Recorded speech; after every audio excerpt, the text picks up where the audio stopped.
riders from Lotto-Intermarché, a couple from XDS Astana, Red Bull. So there's no one team with great numbers at the front, but I can guarantee you that Jasper Philipsen is just hovering with a teammate or two, just making sure none of his closest rivals are getting away, staying in position, but keeping themselves out of the wind.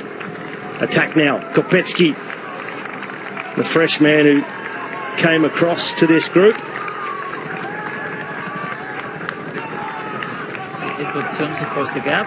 He's going to follow in. A big attack's coming now out of the peloton. Last climb today, Jasper Philipsen following Jenno Berckmoes this time. Berckmoes has tried a couple of times. This time, Jasper Philipsen shadows him. So Berckmoes, the winner in Kerasbergen a couple of days ago, who held the leader's jersey going into yesterday, had it taken away from him by Jasper Philipsen, is now being marked by the Belgian sprinter. So Berckmoes, Philipsen coming across to the front of the race. Philipsen forced to defend that jersey, and this may well turn out to be good news for the likes of Olaf Koy, who doesn't have to react to things to save a leader's jersey, ride a bit more tempo, keep teammates around him, and concentrate fully on the sprint for the stage victory. Yeah, now we turn on to this kind of this long, straight, false flat again. In the previous start, we've seen the big attacks on the climb, but here nobody kind of able to counter-attack us.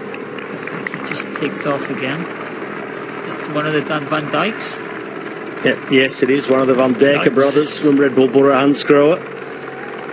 Tudor Quickstep with the reaction. So one of Tim Merlier's teammates. Matthew Trentin just doing what he always does, just kind of drifting around the front and looking what's happening. Looks like he's decided he's not going to cover this.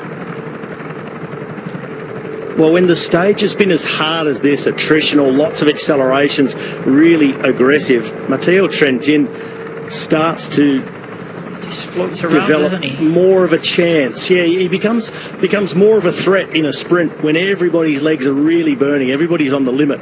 And Trentin, who's not a pure sprinter by any stretch, he's so strong and so resilient and has such a massive engine that he does enter the frame. And he's never the person that closes the gap. He's always behind the rider that's doing that. So he's a really intelligent rider.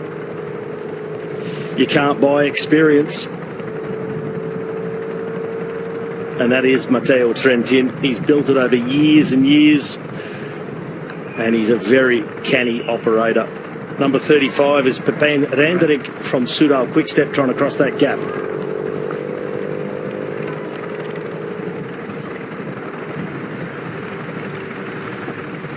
So splits and gaps opening up in this final 3.2 kilometres. Two riders off the front, chased by another five. Lone rider from Red Bull Bora Hansgrohe coming across to them as well. I think, again, one of the Van Dijken brothers. So there's one in front, one in rearguard action. They're all over at the Van Dijkers. And it's Tim who's up here with Pepijn Renderik.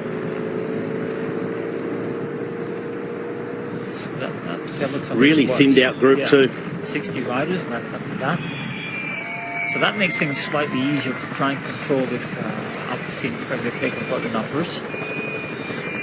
And that's the key thing. If they have the numbers, if they haven't lost riders and had them go out the back under those accelerations, but they'll be surrounding Jasper Philipsen once again, and he'll be sucking in some deep breaths now after following that attack of Jenno Berckmoes. Has to try and recover enough now to take on the likes of Tim Merlier and Olaf Koy in the sprint to the line. This is Tim Merlier at the back, and actually Tim Merlier looks like he's struggling a bit, and that's sort of been the theme of this Renewi Tour for Tim Merlier. Not quite at his best. Yeah, they've got about a kilometre before they're into the bottom of that kind of final climb up to the finish. As you can see, Groenewegen was about 10 places in front of Tim Merlier. So the Horries just think of having another dig there off the front.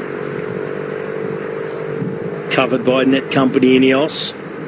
So one of the riders from Uno X Mobility, we saw Søren Woudenskjold have a nasty crash yesterday. But crashed behind. Big crash behind. One of the riders from Net Company came down there. Biniam is down as well. So EF Education first. XDS Astana taken out as well.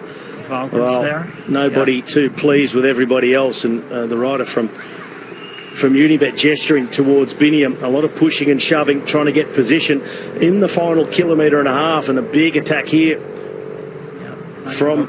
Hurry's just gone on it to try and close it down for Olaf Koy. One of the riders from Uno X Mobility with a little gap, but being tracked now by Mate Mohoric. Coming in to get the final kilometre. Twisting, turning, long finish straight. But this is a handy little gap going under 1k to go. But the peloton, well, they're barely 3 seconds behind. The sprinters starting to get themselves in position, find the wheels of the lead-out men, get reorganised if they were tangled up amongst that crash that happened just a few hundred metres ago. This is the final turn onto the finish straight coming up. Jasper Philipsen riding in about 8th wheel. XDS Astana looking well organised, 2 riders together, one to lead out the other. Mike Teunissen is the man in 2nd wheel by the look of it for XDS Astana. They still haven't caught the rider from Uno X Mobility. Gap is small, but nobody going. There's hesitation. They're sitting up. XDS Astana now. They start to lead things out. Philipsen following wheels. He's on the wheel of the rider from EF Education. So Philipsen, he's making himself some room, and now he goes. Jasper Philipsen kicks. Uno X Mobility still off the front, but here comes Philipsen. Drag race to the line. He picks up the slipstream of the rider in the break. Up and over the top. Jasper Philipsen, that's number 3. 2nd stage race victory of 2026. Philipsen has dominated the Renewi Tour.